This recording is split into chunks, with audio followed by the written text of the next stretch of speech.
చంపినావా? చచ్చిపోయి నాకు తలకే తీసేసి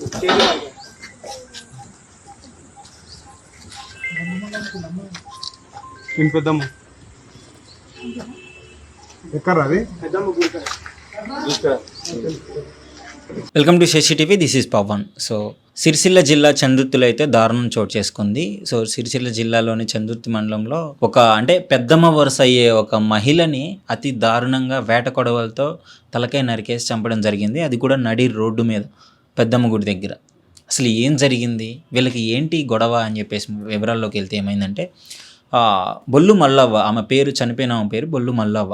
ఆమె మల్లవ్వకి వాళ్ళ మరిదికి ఒక భూ వివాదాలు ఉన్నాయి.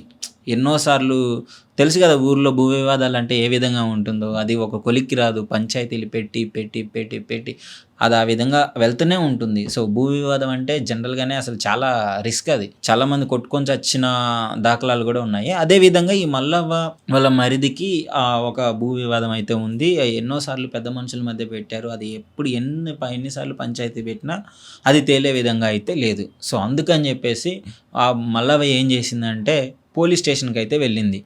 ఇది పరిస్థితి, ఈ విధంగా ఉంది, నాకు నా భూమి కావాలి అని చెప్పేసి ఆమె పోలీసులను ఆశ్రయించింది. సో పోలీసులు ఏం చేశారు, ఈ విధంగా కరెక్ట్ కాదు. సో మీరు ఎవరైతే ఉన్నారో ఇరు వర్గాల వాళ్ళు, ఆ బొల్లు మల్లవ్వని వాళ్ళ మరిదిని ఇద్దరిని పోలీస్ స్టేషన్కి పిలిపించి సో సాల్వ్ చేసుకోండి అని చెప్పడం జరిగింది.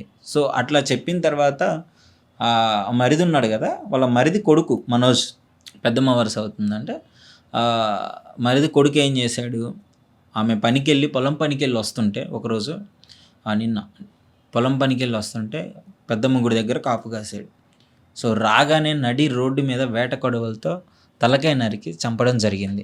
చూడండి, పెద్దమ్మ వరుస అయ్యే ఆమెని అతి దారుణంగా నడి రోడ్డు మీద మా మీదే కేసులు పెడతావా అని చెప్పేసి, నువ్వు పెద్దమ్మ అయితే అయిను, కేసులు ఎవడు పెట్టమన్నా నిన్ను అని చెప్పేసి అతి దారుణంగా చంపడం జరిగింది. సో చంపినోడు మళ్ళీ మనోజు, చంపి అదే కొడవలు కత్తి తీసుకొని వచ్చి పోలీస్ స్టేషన్ ముందు వచ్చి చంపిన, పెద్దమ్మ గుడి దగ్గర చంపిన, మెడకాయ నరికేసిన అని చెప్పేసి పోలీసులతో చెప్తున్నాడు డైరెక్ట్గా. చచ్చిపోయి నాకు తలకే తీసేసి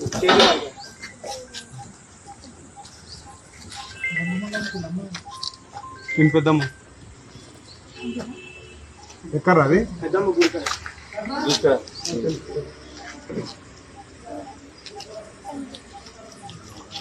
ఒకసారి మీరు అర్థం చేసుకోండి ఎట్లా మారుతుందో ఈ సమాజం.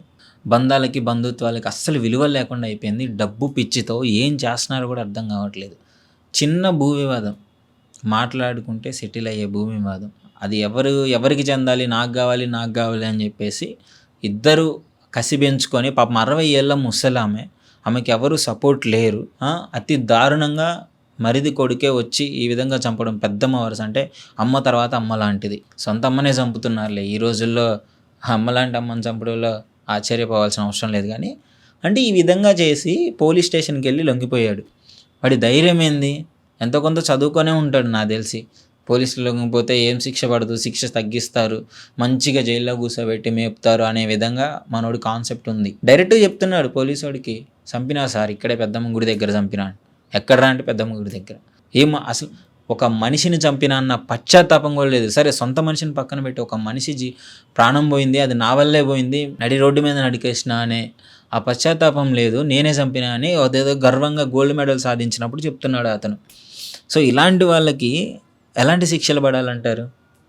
ఇష్టం వచ్చినట్టు మన చట్టాలని ఎంతవరకు మనకు ఉపయోగకరంగా ఉన్నాయో అదే చట్టంలోని లొసుగులను ఉపయోగించుకొని వాటిని ఉపయోగించుకొని ఎన్నో తప్పులు చేస్తున్నారు, చేసి బయటకు వస్తున్నారు. దరిద్రుడు అఘోరిగాడికి కూడా బెయిల్ వచ్చిందంటే, సారీ ఇది వేరే టాపిక్. సో అయితే ఈ విధంగా చంపి సిరిసిల్ల చందుర్తిలో అయితే చంపి పోలీస్ స్టేషన్లోకి వచ్చి అయితే లొంగిపోవడం జరిగింది. దీనికి కారణం అయితే భూ వివాదాలు అని చెప్పేసి అంటున్నారు. సో వెంటనే ఆ బాడీని అయితే పోస్ట్ మార్టంకి అయితే తరలించడం జరిగింది. సో యాక్చువల్లీ ఆ నిందితుడు లొంగిపోయాడు కాబట్టి పోలీస్ వాళ్ళు ఎఫ్ఐఆర్ ఫైల్ చేసి మరి అదుపులోకి తీసుకుంటారు. ఏంటి వివరాలు ఏంటి అనేసి అతను అడిగి చెప్తే ఈ భూ వివాదాలు జరిగాయి అని చెప్పేసి స్థానికులు అయితే చెప్తున్నారు. ఈ విధంగా ఎప్పటి నుంచో పంచాయతీలు జరిగాయి. సో ఆమె పంచాయతీ పెద్ద మనుషుల మధ్యలో న్యాయం జరగలేదు కాబట్టి ఆమె పోలీస్ స్టేషన్ వరకు వెళ్ళింది. సో పోలీసులు కూడా ఇరు వర్గాల ఆ బామ్మరిదిని, ఆ బొల్లు మల్లవని వాళ్ళ మరిదిని ఇద్దరిని కూర్చోబెట్టి డిస్కషన్ చేసుకొని ఇద్దరు మాట్లాడుకొని ఈ పరిష్కారం చేసుకోవాలని చెప్పేసి అయితే ఆ పోలీస్ వాళ్ళు చెప్పడం జరిగింది. సో ఆమె వెళ్ళడం ఈయనకు నచ్చలేదు వీళ్ళ కొడుక్కి. సో అందుకని చెప్పేసి నడి రోడ్డు మీద చంపడం జరిగింది. సో అసలు మీకేమనిపిస్తుంది ఈ ఇన్సిడెంట్ గురించి? అంటే సొంత పెద్దమ్మని ఈ విధంగా చంపాడు ఆస్తి కోసం, ఈ విధంగా పెంచుతున్నారు తల్లిదండ్రులు. ఆస్తుల గురించి, బంధాల గురించి అసలు ఏటికి విలువలు లేవు, ఇష్టం వచ్చినట్టు బిహేవ్ చేస్తున్నారు. చిన్న లేదు పెద్ద లేదు. అసలు మీకేమనిపిస్తుంది ఈ ఇన్సిడెంట్ విన్న తర్వాత? సిరిసిల్లలో ఉండే వ్యక్తులు కూడా ఎవరైనా సరే ఈ ఇన్సిడెంట్ విన్న తర్వాత కామెంట్ రూపంలో అయితే తెలియజేయండి. Thank you.